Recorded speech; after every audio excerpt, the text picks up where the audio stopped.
Friends, എല്ലാവർക്കും നമസ്കാരം. നിങ്ങളെവരും കാത്തിരിക്കുന്ന സേതുവിന്റെയും പല്ലവിയുടെയും ഇന്നത്തെ വിശേഷത്തിലേക്ക് എല്ലാ കൂട്ടുകാർക്കും സ്വാഗതം. എല്ലാവർക്കും നല്ലൊരു ദിവസം ആശംസിച്ചുകൊണ്ട് തന്നെ നമുക്ക് ഇന്നത്തെ വിശേഷത്തിലേക്ക് കടന്നാലോ. അതിനു മുമ്പായിട്ട് ആരെങ്കിലും നമ്മുടെ ചാനൽ ആദ്യമായിട്ട് കാണുന്നുണ്ടെങ്കിൽ ഒന്ന് സബ്സ്ക്രൈബ് ചെയ്ത് വെക്കണം. അതിനോടൊപ്പം തന്നെ ഒരു ലൈക്ക് അടിച്ചിട്ട് വീഡിയോ കാണാൻ വേണ്ടി എല്ലാവരും ഒന്ന് ശ്രദ്ധിക്കണം. അപ്പൊ നമുക്ക് നേരെ ഇന്നത്തെ വിശേഷത്തിലേക്ക് തന്നെ പോകാം. തുടങ്ങുമ്പോൾ തന്നെ നമ്മുടെ സേതുവിനെയാണ് കാണിക്കുന്നത്. സേതുവിന്റെ അടുത്ത് ഇന്ദ്രൻ വന്നിട്ട് ഓരോന്നിങ്ങനെ കുത്തി കുത്തി പറയുകയാണ്. കാരണം സേതുവിനെ എങ്ങനെയെങ്കിലും ഇളക്കി അവിടെ ഒരു അടി ഉണ്ടാക്കണം എന്നൊക്കെ പ്രതീക്ഷ തന്നെയാണ് നമ്മുടെ ഇന്ദ്രൻ അവിടെ എത്തുന്നത്. അങ്ങനെ തന്റെ അച്ഛനെ കുറിച്ചും തന്റെ അച്ഛനിൽ ഉണ്ടായ ചാരസന്തതിയാണ് നീയെന്നും ഒക്കെ പറഞ്ഞു. ഇതൊക്കെ കേട്ടിങ്ങനെ സഹിച്ചു നിൽക്കുകയാണ് കേട്ടോ നമ്മുടെ ഇന്ദ്രൻ. കാരണം വേറൊന്നുമല്ല, ആ ഒരു സഹിക്കലിന് വ്രതമാണ്. 16 വരെ വ്രതമാണല്ലോ. അപ്പൊ അതുകൊണ്ട് അടിയും പ്രശ്നങ്ങളും ഒന്നും ഉണ്ടാക്കാൻ പാടില്ല.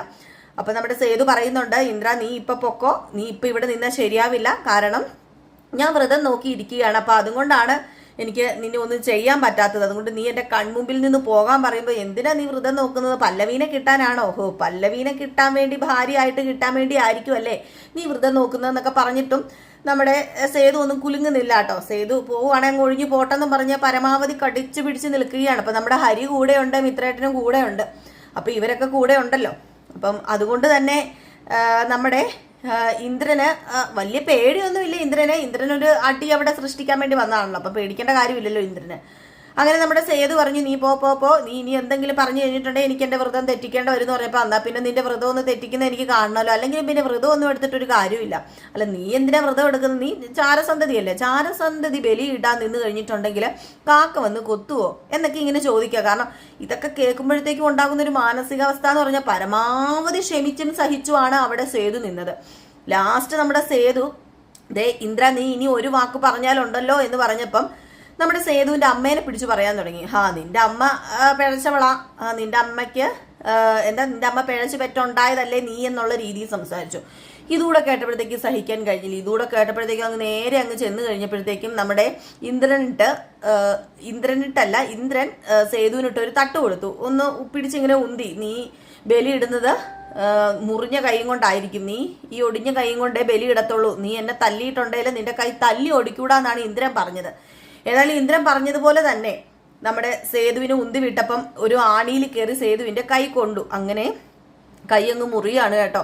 അവിടെയും നമ്മുടെ സേതു ക്ഷമിക്കുകയാണ്. കാരണം വ്രതം നോക്കുന്നത് കൊണ്ട് മാത്രം ഏതായാലും എഴുതി കുറിച്ച് വെച്ചിട്ടുണ്ട് സേതു, പിന്നെ സേതു എടുത്തോളൂ. അങ്ങനെ സേതു പറഞ്ഞു, എടാ ഞാൻ നിന്നെ ഒന്നും ചെയ്യാത്ത വേറൊന്നും കൊണ്ടുമല്ല, ഞാൻ വ്രതം ആയതുകൊണ്ടാണ്, അതുകൊണ്ട് നീ പൊക്കോ. ഏതായാലും ഇത് ഞാൻ എഴുതി കുറിച്ച് വെച്ചിട്ടുണ്ട്. ഈ സേതു ഇത് മറക്കില്ല. ഈ മുറിവിന്റെ ആഴം എത്രയാണെന്നൊന്നും എനിക്കറിയില്ല, പക്ഷെ എന്റെ മനസ്സിൽ പതിഞ്ഞ ആ മുറിവിന്റെ ആഴം ഉണ്ടല്ലോ, അത് എത്രമാത്രമാണെന്ന് നീ അറിയാൻ പോകുന്നതേ ഉള്ളൂ എന്ന് പറഞ്ഞു. അങ്ങനെ നമ്മുടെ ഹരിയും പവിത്രനും ഒക്കെ കൂടെ ചേർന്ന് ഹോസ്പിറ്റലിലേക്ക് കൊണ്ടുപോയി. ഹോസ്പിറ്റലിൽ പോയി ഇങ്ങനെ ഡ്രസ്സ് ചെയ്തുകൊണ്ടൊക്കെ ഇരിക്കുകയാണ്. അപ്പൊ നേഴ്സ് പറഞ്ഞു, ഇങ്ങനെ ഗുളികയൊക്കെ കഴിച്ചോണം, കാരണം പിന്നെ ഈ ഒരു ആണി ആയതുകൊണ്ട് തന്നെ TT ഒക്കെ എടുത്ത് ഇങ്ങനെ അവിടുന്ന് ഹോസ്പിറ്റലിൽ നിന്ന് വിട്ടു. ഇതറിഞ്ഞിട്ട് നമ്മുടെ പല്ലവി ഓടി ചെന്നു കേട്ടോ. പല്ലവി ചെന്നിട്ട് ചോദിച്ചു, ഇത് എന്തിനാ സേതുവേട്ട ഇങ്ങനെയൊക്കെ വഴക്കുണ്ടാക്കാൻ പോയത്? കണ്ടില്ലേ, ഞാൻ കാരണമല്ലേ ഇപ്പൊ ഈ ഒരു വഴക്കൊക്കെ ഉണ്ടായത്. ഇന്ദ്രൻ സേതുവേട്ടനോട് വഴക്കുണ്ടാക്കുന്നത്, നിങ്ങൾ തമ്മിലൊരു ശത്രുത ഇല്ലല്ലോ, ഞാനും ഇന്ദ്രനും തമ്മിലാണല്ലോ ശത്രുത, എനിക്കിതൊക്കെ കാണുമ്പോൾ സഹിക്കാൻ പറ്റുന്നില്ല, ഇനി സേതുവേട്ടൻ വഴക്കുണ്ടാക്കാൻ പോകരുതെന്നൊക്കെ പറയുകയാണ്. അപ്പോഴത്തേക്കും അവിടെ നമ്മുടെ ആ ഒരു ബ്രോക്കർ അമ്മച്ചി വന്നു കേട്ടോ. കാരണം നമ്മുടെ പല്ലവിയുടെയും ഇന്ദ്രന്റെയും കല്യാണം നടത്തിയ ഒരു ബ്രോക്കർ അമ്മച്ചി വന്നു. അപ്പം ബ്രോക്കർ അമ്മച്ചി എന്തോ ആശുപത്രിയിലേക്ക് വന്നപ്പോഴാണ് ഇവരെ രണ്ടുപേരെയും കണ്ടത്, പല്ലവീനെയും സേതുവിന്റെ കൂട്ടുകാരെയും. അപ്പം ഓടി വന്നിട്ട് ചോദിച്ചു, എന്ത് പറ്റി മോനെ സേതു നിന്റെ കൈക്ക് എന്ന് ചോദിച്ചപ്പോഴത്തേക്കും, എന്ത് പറ്റാനാ, ആ ഇന്ദ്രനില്ലേ എന്നെ വലിയൊരു കുടുക്കി തന്നെയല്ലേ കൊണ്ടുപോയി ചാടിച്ചത്, ആ ഇന്ദ്രന് എനിക്കിട്ട് തരാനുള്ളത് ഇപ്പൊ സേതുവേട്ടനാ കൊടുത്തോണ്ടിരിക്കുന്നത്. ഇത് കണ്ടില്ലേ, ഇത് കാണുമ്പോൾ എനിക്ക് സത്യം പറഞ്ഞ വേദന സഹിക്കാൻ പറ്റുന്നില്ല. സേതുവേട്ടന് വേദനയൊന്നും കാണില്ല, പക്ഷെ എന്റെ മനസ്സിൽ ആഴത്തിൽ മുറിവ് പറ്റിയിട്ടുണ്ടെന്ന് പറഞ്ഞപ്പോഴത്തേക്കും, അതെ നിന്റെ വേദന എന്താണെന്ന് ഞങ്ങൾക്ക് മനസ്സിലാകുന്നുണ്ട് കേട്ടോ എന്നിങ്ങനെ പറയുകയാണ്. നമ്മുടെ ആ ബ്രോക്കർ അമ്മച്ചി. അപ്പം ബ്രോക്കർ അമ്മച്ചി സേതുവിനോട് പറഞ്ഞു, ഞങ്ങൾക്കൊക്കെ മനസ്സിലാകുന്നുണ്ട് പല്ലവിയുടെ വേദന മനസ്സിലാക്കാൻ പറ്റാത്തയാള് സേതുവാ, അതും എനിക്ക് മനസ്സിലായി എന്നിങ്ങനെ പറഞ്ഞു. ഏതായാലും പല്ലവി ഒന്ന് ചെറിയ രീതിയിലൊന്ന് ചമ്മി കേട്ടോ അവിടെ. എങ്കിലും പല്ലവി പറയുന്നുണ്ട്, ഇനി ഇങ്ങനെ എൻ്റെ പേരിൽ പ്രശ്നമൊന്നും ഉണ്ടാക്കാൻ പോകരുത്, പ്ലീസ് ദയവ് ചെയ്ത് ഇനി ഇങ്ങനെ ഒന്നും പ്രശ്നം ഉണ്ടാക്കരുത് എന്ന് പറഞ്ഞപ്പോൾ ഹരി പറയുന്നുണ്ട്, ആ എന്റെ സേതുവേട്ടൻ വെറുതെ വിട്ടത് അയാളെ എന്റെ സേതുവേട്ടന് നല്ലത് കൊടുത്തേനെ. പക്ഷെ ഇപ്പം വ്രതമായോണ്ട് അയാള് രക്ഷപ്പെട്ടു. പിന്നെ ലിസ്റ്റിൽ പേരെഴുതിയിട്ടിട്ടുണ്ട്. പുള്ളിക്കാരൻ ഉടനെ എന്റെ സേതുവേട്ടൻ കൊടുത്തോളൂ എന്ന് പറഞ്ഞപ്പോൾ വേണ്ട, ഇനി വഴക്കിനൊന്നും പോകരുത്, എന്റെ പേരിൽ അങ്ങനെ ഒരു വഴക്കുണ്ടാക്കുന്നത് എനിക്ക് ഇഷ്ടമല്ല എന്നൊക്കെ പറഞ്ഞിട്ട് നമ്മുടെ പല്ലവി അവിടെ നിന്ന് പോയി കഴിഞ്ഞപ്പോഴത്തേക്കുമാണ് നമ്മുടെ ബ്രോക്കർ അമ്മച്ചി പറഞ്ഞത്, അതേ സേതു, ഞാൻ നിന്നോടൊരു കാര്യം പറയാൻ പോവാ.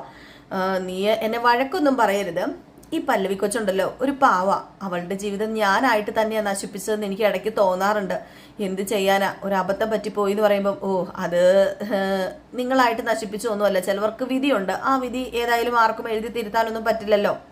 എങ്കിൽ പിന്നെ സേതുവിനെ ഈ പല്ലവി കൊച്ചിനെ അങ്ങ് കെട്ടിക്കൂടെ, നിങ്ങളെ തമ്മിലെ നല്ല ചേർച്ചയാന്ന് പറഞ്ഞു.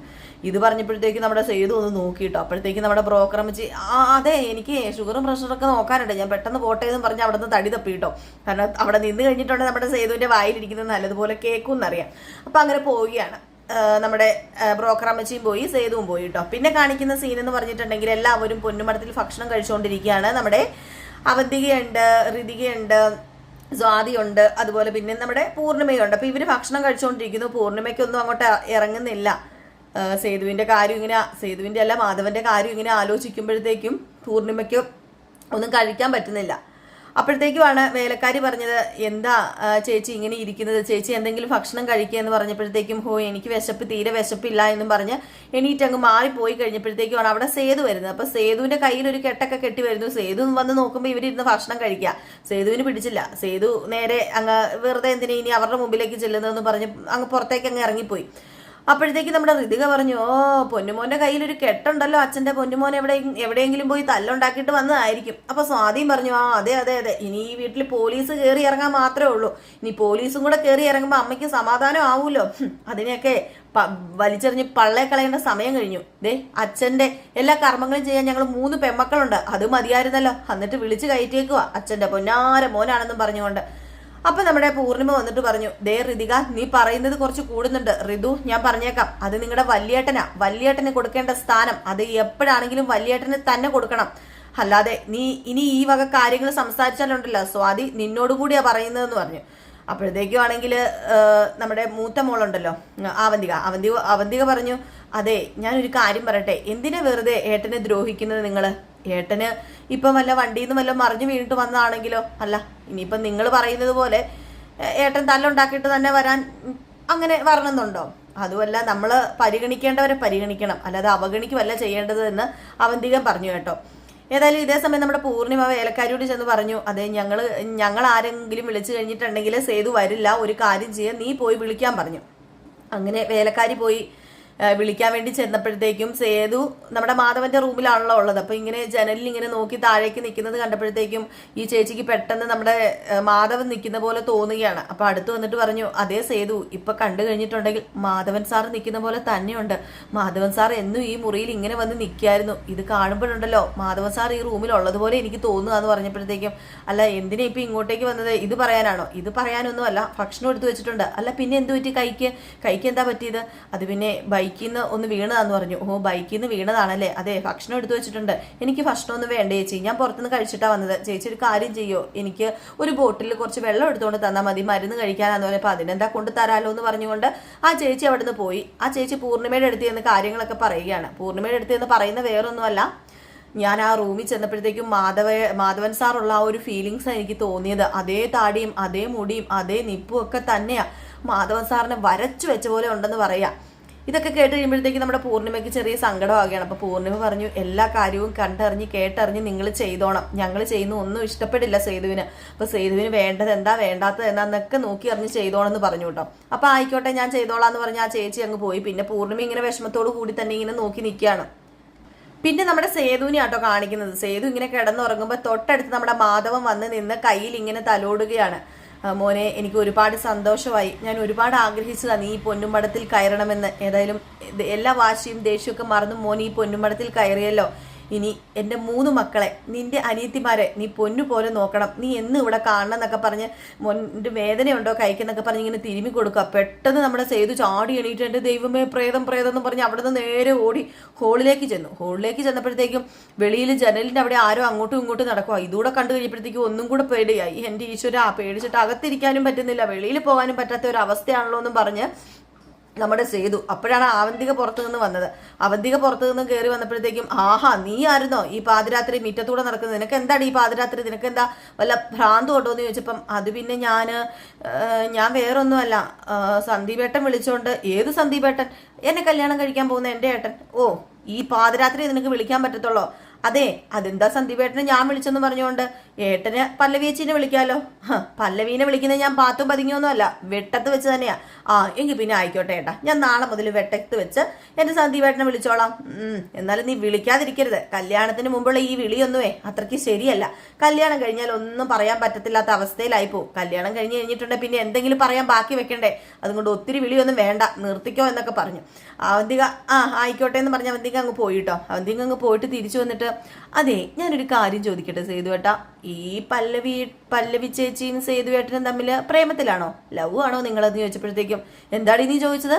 അല്ല, നിങ്ങൾ തമ്മിൽ ലവ് ആണോ? നിനക്ക് വേറെ ഒന്നുമില്ല പണി? ഈ പാതിരാത്രി നിനക്ക് ഇപ്പൊ ഈ ലവ് ആണോ എന്ന് അറിഞ്ഞിട്ട് എന്തെങ്കിലും ചെയ്യാനുണ്ടോ? മര്യാദയ്ക്ക് പോടിയെന്ന് പറഞ്ഞു. അവന്തിക അങ്ങ് പോയി. ഏതായാലും സമാധാനമില്ല നമ്മുടെ സേതുവിന്. പ്രേതം വരുമോ എന്നൊക്കെ പേടിച്ച്, നമ്മുടെ ഇനി മാധവന്റെ പ്രേതം വന്ന് പിടിക്കുമോ എന്നൊക്കെ പേടിച്ച് അവിടെ ഹോളിൽ എങ്ങനെയൊക്കെയോ കിടന്ന് ഉറങ്ങി നേരം വെളുപ്പിക്കുന്നു. ആ ഉറക്കത്തിന്റെ ഇടയിൽ നമ്മുടെ ബ്രോക്കർ അമ്മച്ചി പറഞ്ഞ കാര്യങ്ങളൊക്കെ ഇങ്ങനെ ഓർക്കുക. പല്ലവീനെ നിനക്ക് കല്യാണം കഴിച്ചുകൂടെ എന്ന് പറഞ്ഞ കാര്യങ്ങളും, നിങ്ങൾ തമ്മിൽ രണ്ടും ചേരുമെന്ന് പറഞ്ഞ കാര്യങ്ങളും, പിന്നെ ഇവര് ഒന്നിച്ചുള്ള മുഹൂർത്തങ്ങളും ഒക്കെ ഇങ്ങനെ ഓർക്കുകയാണ്. പല്ലവി ആയിട്ടുള്ള ആ ഒരു കാര്യങ്ങളൊക്കെ ഇങ്ങനെ ഓർക്കുകയാണ് കേട്ടോ. ഏതായാലും നേരം പരപരാ വെളുക്കുന്നു. നേരം പരപരാ വെളുത്ത് കഴിയുമ്പോൾ പിന്നെ കാണിക്കുന്ന സീൻ എന്ന് പറഞ്ഞാല്, നമ്മുടെ സേതു നേരെ വീട്ടിലേക്ക് പോവാണ്. അതായത് ഹരിയും മിത്രനും ഒക്കെ ഉള്ള വീട്ടിലേക്ക് പോയിട്ട് അവിടെ ചെന്നിട്ട് ഹരിയോട് പറയാണ്, നീ പെട്ടിയും കിടക്കയൊക്കെ എടുത്തിട്ട് പെട്ടെന്ന് ഇറങ്ങിക്കോ, ഇനി പൊന്നുമടത്തിലാ നിന്റെ താമസം. ഞാനെന്തിനാ പൊന്നുമടത്തിൽ വരുന്നത്? ഹോ, അവിടെ ഉണ്ടല്ലോ അയാൾ തിരിച്ചു വന്നു. ആര്? മരിച്ചുപോയി നിന്റെ അച്ഛനോ? അയാളുടെ പ്രേതം. എന്തുവാ സേതുവേട്ടാ ഈ പറയുന്നത്? ഞാൻ അവിടെ വന്ന് താമസിക്കാനോ? അതെ, നീ അവിടെ വന്ന് താമസിക്കാൻ എന്താ നിനക്ക് പറ്റില്ലേ? ഇനി നീ പൊന്നുമടത്തിൽ എന്റെ കൂടെ താമസിക്കുന്നതെന്ന് പറഞ്ഞു.